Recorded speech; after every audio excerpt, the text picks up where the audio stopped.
اہم ترین جو فریضہ ہے ہمارے جوانوں کا کہ وہ سب سے پہلا کام جو ہے وہ یہی کریں کہ اپنے مولا کے حوالے سے معرفت پیدا کریں،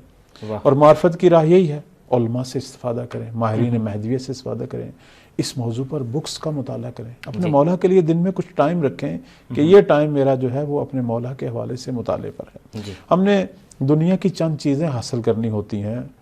تو اس کے لیے کتنا پڑھتے ہیں، کتنے کورسز ہوتے ہیں، کتنے ڈپلومے ہوتے ہیں، کتنی یونیورسٹی کالج یہ وہ،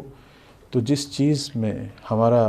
امام ہم سے راضی ہے، جس چیز میں ہمارے امام کا ہدف کامیاب ہو رہا ہے، جس چیز میں ہمارا ایمان باقی ہے، جس چیز سے ہمارا دین باقی ہے، جس سے ہماری آخرت باقی ہے، اس کے لیے ہم کیوں نہیں ٹائم نکالیں گے؟ چونکہ یہ احادیث مسلسل آ رہی ہیں، پیغمبر اسلام صلی اللہ علیہ وآلہ وسلم سے نقل ہوا ہے کہ جو معرفت نہیں رکھتا زمانے کے امام کی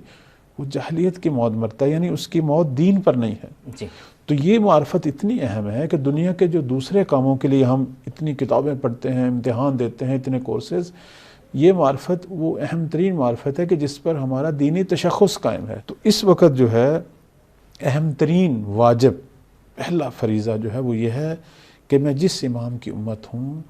اس امام کے اہداف، اس امام کا جو مشن ہے اس کے لیے میں بنیادی طور پر ضروری معلومات حاصل کروں، ورنہ